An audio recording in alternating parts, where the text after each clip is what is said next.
از آن نامداران و گردنکشان کسی هم برد نزد رستم نشان که شد کشته سهراب. فیلمی داستانی رستم و سهراب برگرفته از شاهنامه سال 1971 میلادی. فیلمی که کاری فیلمبرداری آن را زاور راخته فیلمبرداری نامداری تاجیک بر عهده داشت. زی دستی پدر خار گشتم همی دروغ است. زاور سال 1936 در منطقه داغستانی روسیه به دنیا آمد. پدرش ایرانی بود. او 13 سال از کودکی خود را همراه خانواده در ایران گذراند. پس از پایان تحصیلاتش او همکاری با تاجیک فیلم را شروع کرد. زاور تاکنون 13 فیلم هنری و صدها فیلم مستند و داستانی را فیلمبرداری کرده است. فیلم هایی که از جمله بهترین و شاید معرفی قدرت تاجیکستان در آن زمان در این رشته هستند. در سالروز تولد 75 سالگی زاور راخته، تالار سینماگران تاجیکستان اخیراً میزبان بزرگان این هنر برای تجلیل از یک عمر خدمات این هنرمندی تاجیک بود. آخر سالهای 50 هنگامی که زاور با کیناستودیوی تاجیک فیلم آمدن، نسب اون کس بسیار آدم را در حیرت ماند. نه تاجیکی، نه روسی، نه داغستانی، ولی دیر نگذشته زاور همچون برادر، همچون همکسب، همچون تاجیکی مقیمی در بین همکاراش و در بین تماشابینان شهرت پیدا کرد. مشکلاتی که در سالهای بعد در تاجیکستان به وجود آمد سبب افت شدید هنر فیلم و سینما در این کشور شد. اما زاور در تمام این مدت از پا ننشست و دوربین عکاسی را جایگزین دوربین فیلمبرداریش کرد. او نمایشگاه‌های بسیاری برپا کرد تا هنر، فرهنگ، طبیعت و مردم تاجیکستان را و جهانی که این مردم را فراموش کرده بود یادآوری کند. او در عرصه عکاسی هم خوش درخشید. کتاب‌های او به زبان‌های گوناگون ترجمه شده و با عنوان سفیران تاجیکستان به نقاط مختلف دنیا فرستاده شد. در این نمایشگاه کتاب اخیری او با عنوان تاجیکستان از نگاه زاور راخته معرفی شد که امسال برای اولین بار در ترکیه به زبان‌های فارسی، روسی و انگلیسی چاپ شده. این کتاب توجهی مرا هم جلب کرد و به خانه زاور راخته رفتم تا از نزدیک با او درباره این کتاب صحبت کنم. از نور و از وقتی که میگیری عکس‌ها منظرها رنگاش عوض میکنه. مثلا اینجا یا همین عکس که ما گرفته شدیم عکس دیگه شده، منظر دیگه شده. یعنی در نمایشگاه خیلی ها میان دست میزنن فکر میکنن که این با نقاشی کار نقاشی رنگه که بعدا میبینن عکسه. بعد همین دم نگاه کنیم ما تاجیکستان گوشه‌های خیلی زیبا داره. مثلا یک جا داره 40 دخترها میگه در ناحیه قنچه. همین اگر نزدیکتر نگاه کنیم شباهت بعضی شباهت آدم داره. یعنی خود طبیعت با باد و با بارون برف اینا رو درست میکنه، مثل اینکه یک کسی با دستش تراشیده. از خصوصیات اصلی زاور علاقه فوق‌العاده او به طبیعت زیبای تاجیکستان است. طبیعتی که سالها نادیده و بیکر در دل تاجیکستان باقی مانده است. او برای عکس‌هایش حتی در 75 سالگی ساعتها پیاده سفر می‌کند.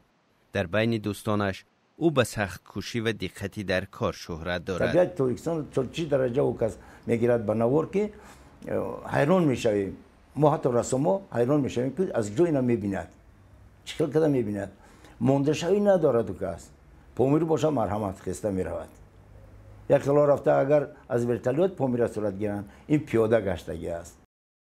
کسل هم باشد دست شکستگی هم بود. یک وقتا یک دسته رفته که جای گوی میرفته عکس میبرد. از این دیگه برای آدم ایجادکار چی در کار است؟ قریب 1000 تا کادر میگیرد که بعد یک کلمش که معقول شود همونا باید گرفته ماند.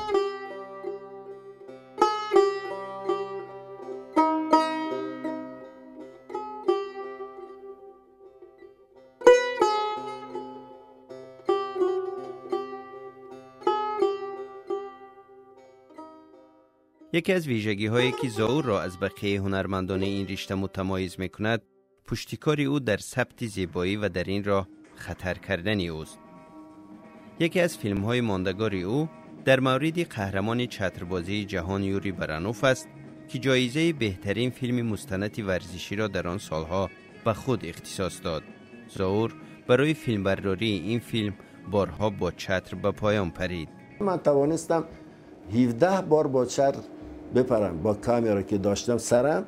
اون وقت با نوار بود، خیلی وزین بود، اما به من گفته بودم مثلا چطور باید بپرم، چه کار را کنم.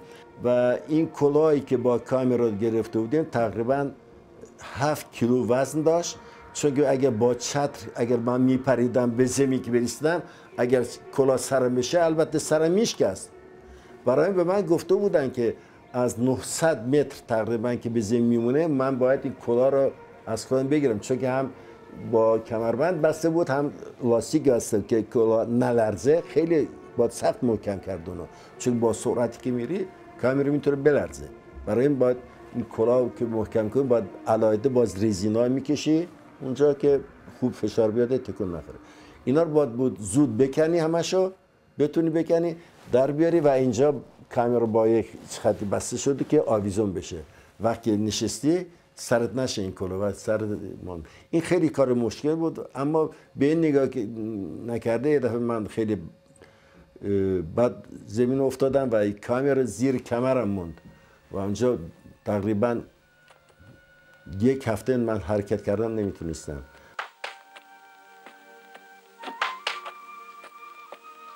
نشانت رستم، نشانت کجاست؟ نشان کو؟ نشان من است این. پسر را بکشتم با پیران سر، بریدم پایو بخیان نامور، دریدم جگرگاه پوری جوان. فیلم رستم و سهراب یکی از افتخارات هنری زاور و سینمای تاجیکستان در دهه 70 میلادی است که با همکاری کارگردانی به نام تاجیک بریز کیمیاگروف و زاور داخته بر اساس داستان‌های شاهنامه ساخته شد. اینطور شد که اخلاق من و این خطی که من فیلم برداری میگرفتم به کیمیاگروف خیلی نزدیک بود کار من و اون هیچ وقت عصبی نمیشد و اون چیزی که شب بهم گفت چی میخواد بگیره، چطور میخواد بگیره، منم عقیده خودم شب بهش میگفتم. ما با همیشه فکر خودم میگفتیم که چطور بشه، چون که فرداش که کار میکردیم به من لازم نبود که کارگردان پیش من واسه. اون کارگردان میرفت با هنرپیشا کارا خودشو میکنه، صحبت خودش کنه که حرفاشون درست بکنه. اما من که هستم اینجا مثلا نور چراغ بذارم، کامera چقدر حرکت بذاره، حرکت بکنه، اینا رو میگشتم. و این ما که میگیم میزانسن، میگیم حرکت، هنرپیشا اونا رو فقط به من نشان میدادن که به واسطه اونا چراغ، نور و چراغ بذاریم که همش خوب بشه.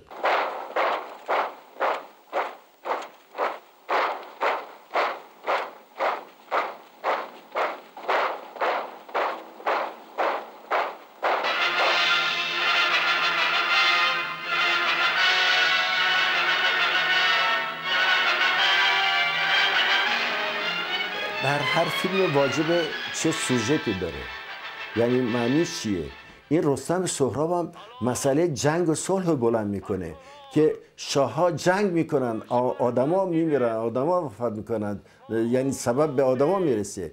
این نتیجه بود. برای همین بود که آخر فیلم مثلا که رستم سهراب میکشه و در دستش میاره در بیابان پیش جنگجویان که از یه طرف لشکرهای از دو طرف لشکر واسطه، میگه ای مردم مثلا چرا جنگ تموم کنین؟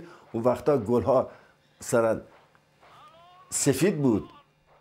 بعد وقتی که این درباره جنگ صحبت گلها همش سرخ میشه، عوض، یعنی یکی دیگه عوض کنم. 4000 تا گل از گلای لاله از مسکو آورده بودن، سرخ شد.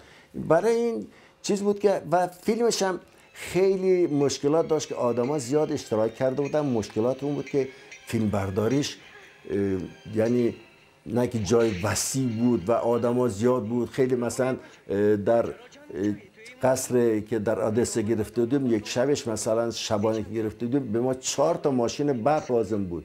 هر 4 تاش هر یکی چراغ هم ماشین به 6 تا چراغ نور میداد.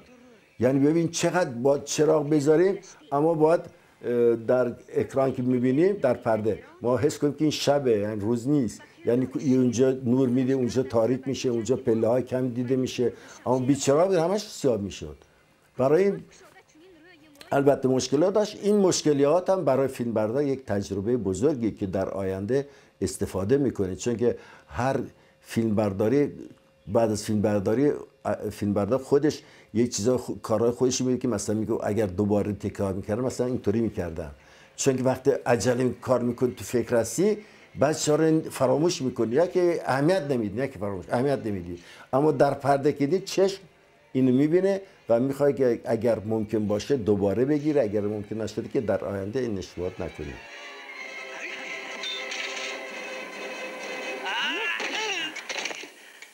تو آزرم خواهی؟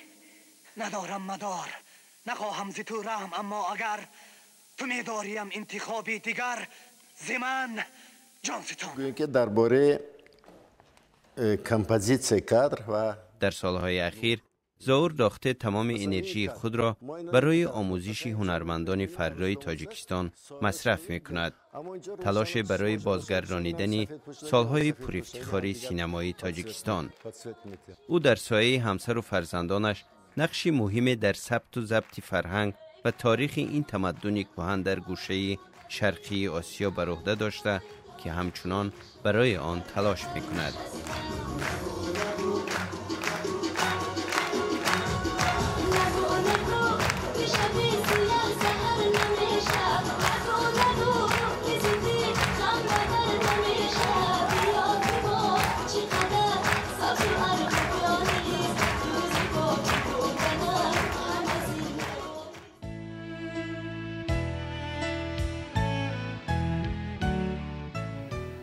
آثارخانه تاجیک فیلم، بیانگر تاریخی بیش از 85 ساله سینمای تاجیک.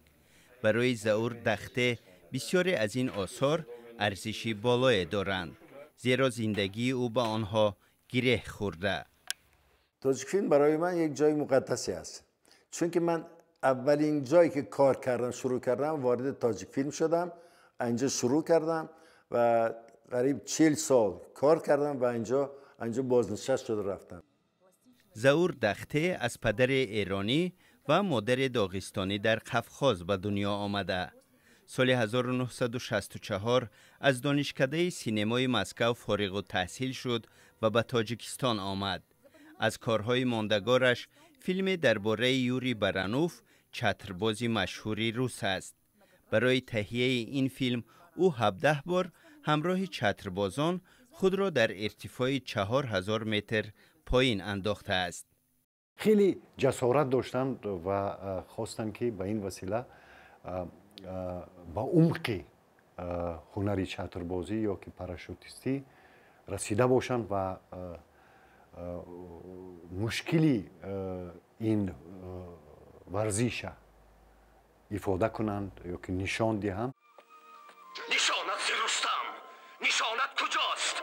ظهور داخته یکی از فیلمبرداران داستان رستم و سهراب ساخته بریس کیمیاگروف، کارگردان یهودی تباری تاجیک است. این فیلمی ساخته شده بر پایه شاهنامه 45 سال پیش شهرت سینمای تاجیک را به بیرون از مرزهای شوروی برده بود. در زمان شوروی همه ساله در اینجا در استودیوی تاجیک فیلم چندین فیلم هنری و مستند تهیه می شد. امکاناتی که فیلمسازان آن دوره در اختیار داشتند با امکانات فعلی تاجیک فیلم قابل مقایسه نیست، زیرا پس از فروپاشی شوروی و آغاز جنگ داخلی در تاجیکستان هنر سینما در این کشور افتی شدیدی کرد. این وضعیت باعث شد که هنرمندان زیاد تاجیکستان را ترک کنند، اما ظهور داخته به جای نرفت. او سالهاست به جوانان هنری عکاسی را یاد می دهد و برای مجله ها عکس می گیرد. عکس های او چهره های مردم، منظره های طبیعت و یادگاری های تاجیکستان را برای تاریخ ثبت می کنند. در سالهای اخیر عکس های آقای داخته در خارج از تاجیکستان بارها به نمایش در آمده و چندین آلبوم عکسش هم منتشر شده است. کارنامه 80 ساله ظهور داخته در این کاریکاتور که دوستی نقاشش وفا نظروف کشیده به خوبی بازتاب یافته که نشانه از تلاش پیوسته و صداقت او به هنر است.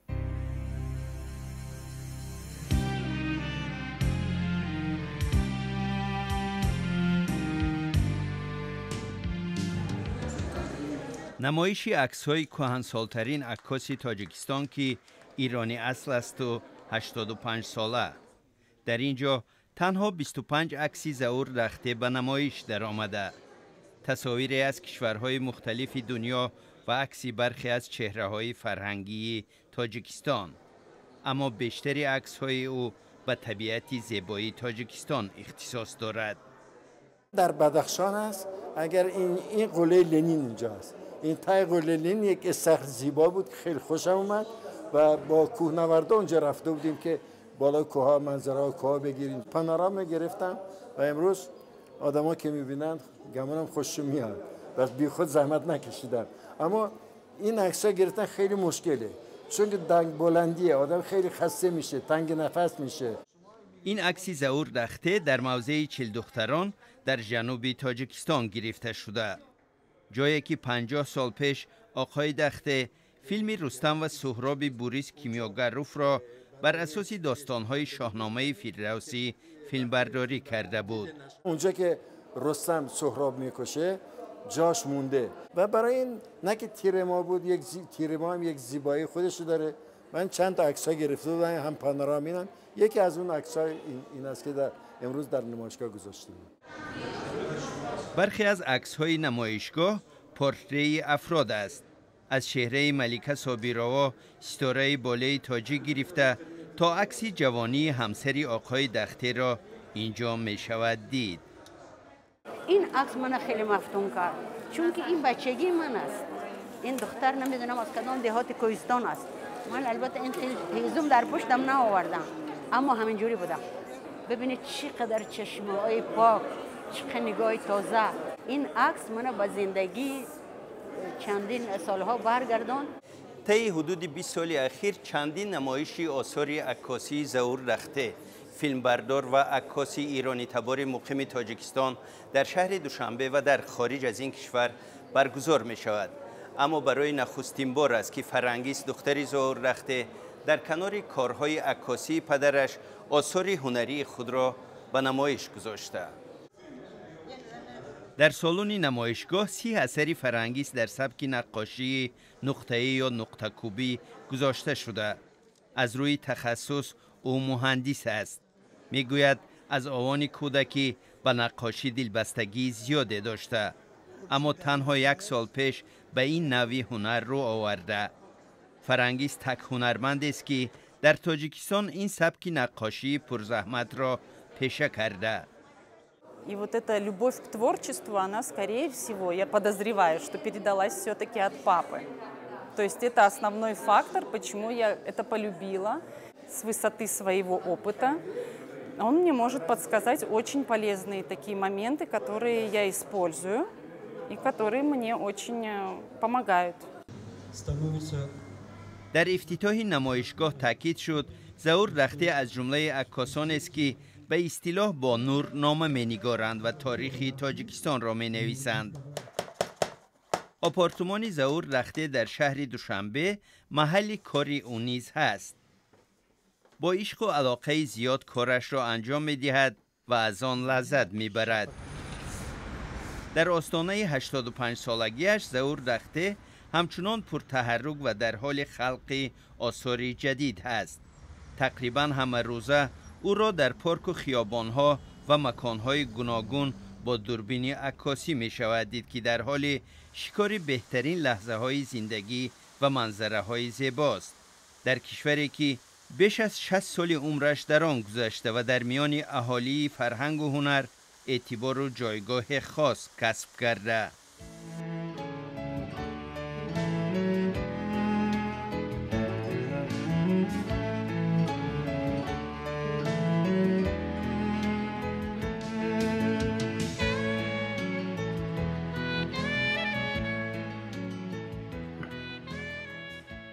ویدیو میگیریم. بله.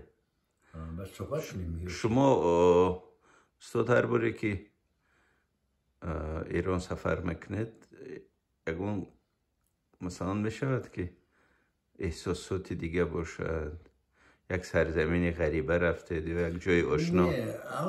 البته اونجا میری اولا که یاد بچه‌ت میافتی، بعد میخوایی که خیلی دوستان وقت نمونده است اما کجا زندگی کرده بودیم میخوایی بینی.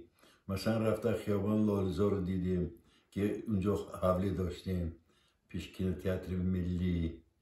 بعد بعضی بچه‌ها که از ایران آمدن تاجیکستان آشنا شدن و یا قطعی تلفن قطعی صحبت میکنیم، اونا وقت خرسند میشن میبینن خودشون از قزوین و از دیگرای شهرها 3-4 ساعت راه به ماشین قطعی میون برای دیدن. خیلی اینم یک کاری است که آدم میگم که آدم باید هم خیلی زندگی کنه، یک نام نیکش ماند، یک کار نیک ماند که آشنا کسی که شدی و شما رو فراموش نکند. وقتی تلفن میکنیم میبیاد برای چی؟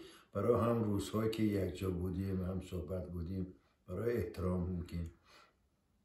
شما البته هر ایرانی که از اهالی فرهنگ و سینما و عکاسی و هنر است تاجیکستان بیان، به نظرم همشون تقریبا با دیدن شما میان خونتان. اینا هم خیلی شد که همدیگر کی میبیاد همدیگر تلفن میکنن که اونجا آقای زاور است، تلفن کنید و چیز میشه. برای این خیلی ایرانی قطعی آشنا شدیم. یک گروه یک بار 4 که از ماشین قطعی اومدن، ما با بدخشان فرستادیم، بعد چیز به خوجند، بعد یک صورتگیر آمده بود و قطعی گشتیم صورت ها گرفت در اینجا و آشنا شدیم. حاضرم با هم دیگر تلفن قطعی صحبت میکنیم. خانوادهش آیلش مثلا این کتاب نوشته است، فرستاده است، من میخوام این کتاب خونم، ممکن یک سناریو کنیم اینجا، یک فیلم سازیم از همین کتاب. چی هست اسم کتاب؟ و دوباره زندگی. نویسندش کی است؟ نویسنده نسرین سرومیلی. ایشان آمده بودن اینجا؟ نه، شوهرش آمده بود. درباره شما نوشته کتاب؟ نه درباره یک رمان نوشته بود. یک رمان نوشته است که من فکر میکنم همین سبرمن باشد، درباره جوان ها که خیلی خودشونو نمیفهمن، راه دیگر قطعی میرن، این بعد بدبخت میشن زیادشون.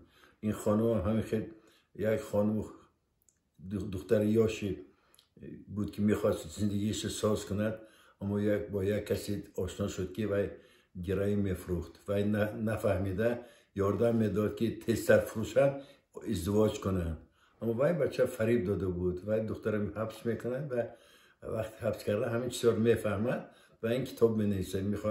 مینویسن که برای جوانان آینده ممکن چاپ شود، خوانن بینن که زندگی چی است. این خیلی مشکلات دارد که این راه قطعی نروند.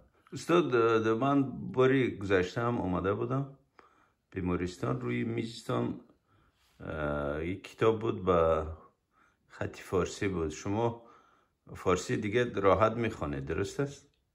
خب راحت چیز میکنم که زیاد خوانم، چون که فارسی خواندن آسان تر، نوشتنش کمی مشکلات دارد، چون که بعض بکوها دارد که ز مثلا چند 3 جور 3 خیلی نوشته میشه، برای آدم شرم میکنن که اشتباه نکنن.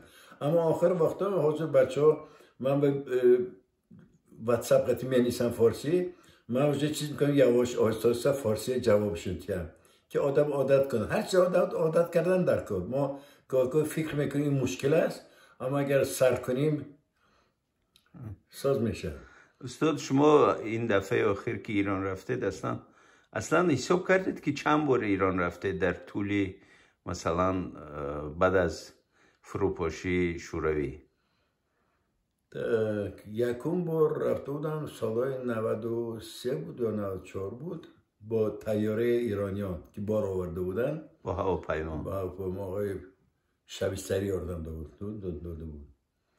بعد دوم بار رفتیم کنفرانس بود، دعوت کردن و اونجا پایم جراحی کردن با کمک آقای شیردوست.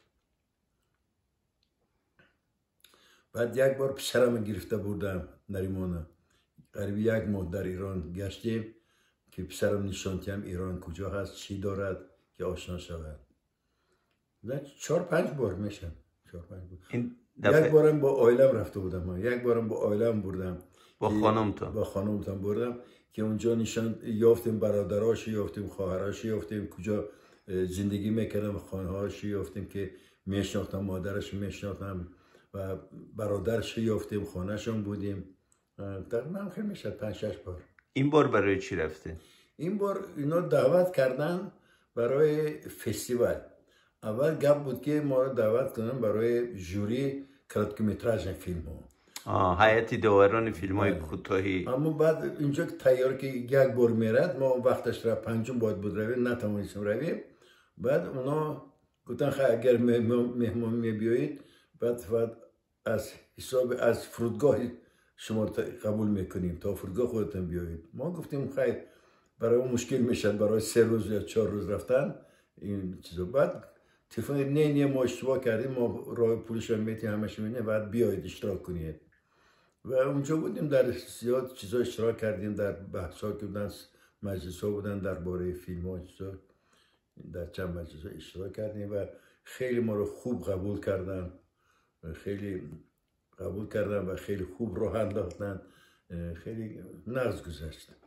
بعد با اینا زیاد صحبت ها کردیم و اولا آشنا شدیم اونا چه کار میکنن درباره سینما. مثلا ما سینما داریم یک تا، اونا دارن برای کودکان، برای نوجوانان و برای کلانسالان و سه مکتب میشد و برای هر کسی اونا علاوه فستیوال ها میگذارونن. مثلا کودکا از 4-5 سالگی داشت دعوت میکنن که یاد کم نقاشی میکنن، چی میکنن، آستش یاد میدن کلام میشه در رشته سینما روند. بعد برای فستیوال میگذارن. نوجوانان قطعی یکون فیلم میکنن نشان میتن، اگر مقبول شد بعد اینا یاردم میتن، پول قطعی کامera قطعی در کار که فیلم گیرن. بعد مثلا میگه یا شد تقریبا 2000 فیلم در سال فیلم میگیرن بچه های از این جوانا. از این 2070 تاش جمع میکنن، بهترینش در فستیوال اشتراک کنن و به اینا جایزه ها میدن. برای این بچه ها میخوان که اشتراک کنن در سینما. برای همین ممکن سینما ایرانی ها همیشه پیش میرود، در فستیوال های جایزه های گوناگون میگیرن. یعنی این مصوب برای این رشته اهمیت زیاد میتین برای بچه ها. استاد خوب، شما هیچ وقت تصمیم گرفتن یا گرفتنی هستن که برای زندگی دائمی مثلا به ایران برن، یا هیچ وقت اینطور فکر اندیشه در شما پیدا نشده، یا شاید یک زمان پیدا شده ولی یک زمانی این فکر داشتیم، چون که آیله قطعی رفتیم، آیلم زنم قطعی رفتیم ایران و کمی آشنا شدیم و ما با اون رژیم که اون وقت بود ما مقبول نشد و اونجا گفتن که اگر شما اینجا آمدن باشد 1 سال باید اینجا خانه، مثلا خانم که دکتر است باید امتحان دکتری تیاد. بعد آن وسایل ما به مقبول نشد. بعد از این هیچ فکر نکردم دیگه اونجا را. بهتره که گفتم رفته آدم وطن بچگیش بینه، تماشا کنه، بیاید. چون که در تاجیکستان ما اونجا عادت کردیم یعنی اینجا نان و نمک تاجیکستان خوردیم. ما اینجا هم تاجیکستان مانند وطن خودم حساب میکنیم. برای یگان جا رفتن فکر نداریم. در سالهای مشکل که اینجا بود، سالهای 90 اون وقتا چند جا میتونستیم رویم و ما نرفتیم. گفتیم آدم میگن دوست را وقت مشکلات آدم میفهمند. اون وقتا مشکلات در تاجیکستان بود. برای اگر پرتاخته میرفتیم این یک خیانت میشد از طرف ما برای تاجیکستان. برای وطن گفتیم حاضر وطن تاجیکستان وطن ماست. استاد این جایی که در تهران زندگی میکردین این بار رفتین یا قبلا هم رفته بودین برای جستجو؟ نه پیش نرفته بودیم برای فستیوال. این بار فقط رفتین؟ یکم بار دعوت کرده بودن ما را، یکم بار بود که چون اینا فستیوال تاجیکستان که بود در سال گذشته اینا اومدن موقعی آشنا شدن و برای این ما رو دعوت کردن. نه منظورم اون محله که اونجا زندگی میکردین. نه پیش از این رفته بودم، یافته بودم آیلم خانم قطعی رفته بودم، بعد نریمان قطعی رفته بودم و رفته این خانه ها رو نشون دادم که کجا زندگی میکردیم. البته اونجا کم کم دیگر شده است، اما بعد مثلا این طرف سینمای ملی بود مانده است، این طرف تئاتر بود مانده است، یعنی آدرسش همین هست. شما وقتا مرکز تهران خیابان لازم مرکز حساب میشد، اما حاضر نگاه میکنید تهران های کلان شده است که این خیابان کوچه برین شده است. شما چند سال در تهران زندگی کردین در این محله لاله‌زار؟ تقریبا 4 سال. اما کلا در ایران 12 سال بچگی اونجا گذشته است. اما شهرهای گوناگون زندگی میکردیم. مثلا در انزلی بودیم، در تبریز، تهران، مازندران، مشهد، شهرهای گوناگون. از فامیل و خانواده و خشخاما؟ نه ما چون که از سال 38 ما رو که ایران فرستادن، فقط 1938 ما رو اینجا فرستادن. خیلی یک فکر دیگر بود که این یک داستان دیگر است. فقط ما رو فرستادن چون که برادرهای پدر همشون در داستان مونده بودن، اونجا زندگی میکردن. یک برادر کوچکش تئاترال اینستیتوت تمام کرده، نارودن آرتیست داغستان بود. اونا 5 برادر بودن، اما چه به خانواده ما رو فرستاده بودن ایران. استاد، خانمتون خانم ولیه از مادری روس و از پدر ایرانی است؟ بله، پدرش روسیه آمده بود، زن گرفته، زن روس گرفته بود، ازدواج کرده، به ازدواج کرده برده بود ایران و خانم ولیه در تهران تولد شده بود و این بار که با هم رفته بودیم خانهشون یافتیم، همسایه‌هاشون یافتیم. اینا یادش اومد که تانیا نامش مادرش تانیا بود. این خانم روس بود که موهای زرد داشت، که خیلی اینطور یادش اومده بود. و دیگر از خانواده‌هاش یافتیم، مهمان شدیم. بله. از فامیلای همسرتون هستن در ایران؟ ها؟ هستن، برادرش هست، خواهرش هست، نبیره‌های چیزاش هستن. بله. از مادری روس؟ بله. نه از مادر روس نه، چون پدرش بعد زن دیگر گرفته است از وای زن. چون که وای اونا 2 خواهر بودن، 2 خواهرش هم اومدن، مادرش حتیه اینجا اومدن، ولیه و خواهر دیگرش علیه. از پدری ایرانیان؟ علیه. پدری ایرانیان. بله. علیه کجاست؟ علیه در مسکو دانشکده کو، یعنی نفت گورن اینستیتوت میگن، درباره نفت و دفاع کرده است و حاضر آخرین وقتا پارسال یک کتاب کلان نوشته درباره همین نفت و گاز جهان. از ایران سرکار یک کتاب کلان است. شاوری علیه روسه نه؟ نه وای شاور نکرده است. شاور نکرده است. حالا آقای دخته، حالا شما چند روز می شود در بیمارستان هستین، چی شد؟ شما که خیلی پر انرژی و شاداب بود. ممکن در ایران زیاد رفت آمد داشتیم. ما سر 9 میرفتیم، ساعت 11 شب برمیگشتیم. ممکن برای بود، یا ممکن آب هوا، بعد یا از یک طرف میگن ماگنیت بور میگن چیا تاثیر کرده است که فشار خونم رفت بالا و کمی تنگ نفس شدم. برای اینکه اویلم رفته از حوزه سنت پتربورگ برای درس خوندن، یعنی پوشین تریفیکاسی میگن، برای رفته از اونجا. خب منم تنها بودم، گفتم خیلی در مریض خانه اقلا داروش میتین که چی دارو گیرم. من چون خودم زیاد دارو میخورم، من نه ناماش نه برای چی کج میخورم، در این باره تنبل هستم. برای اینجا خواب کردیم، حاضر دکترای جان نرس نگاه میکنن، یک کمی حالم خوب شده است، حس میکنم که من تاثیر کرده است معالجه در اینجا. شما صاحب 3 فرزند هسته، درست است؟ بله 3 فرزند، 1 بچه و 2 دختر و 7 نبیره داریم. میشه بچه‌تون رو معرفی کنین به من؟ دختر پسر کلان نریمان و دکتر دندان است، دندان پزشک است. دخترم در مسکو میکنه، در زندگی میکنه و چی میگن لیتسوی آرایش رو صورت. و دختر دیگر هم فرنگی است، در بانک بین المللی کار میکنند.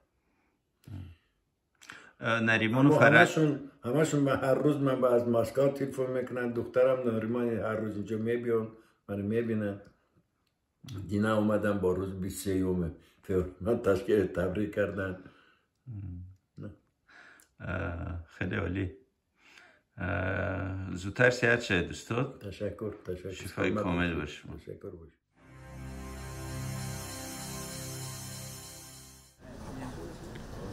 زاور داخته، اسطوره فرهنگ و هنری تاجیکستان، مردی که در داغستان روسیه به دنیا آمد، مدت در ایران زندگی کرد و بیش از 70 سال عمر خود را برای رشد هنر و فرهنگ تاجیکستان بخشید. مرگ نابهنگامش بسیاری را در داخل و خارج از تاجیکستان بهت زده کرد. امروز ده ها نفر از اهالی فرهنگ و هنر برای ادای احترام به شخصیت زاور داخته به خانه او آمدند. رشته عمری مردی که سرنوشتش از 14 سالگی با تاجیکستان گره خورده، یک روز پیش در اینجا در کیلومتر 34 جاده کوهستانی دوشنبه خوجند در دره ورزاب گسسته شد.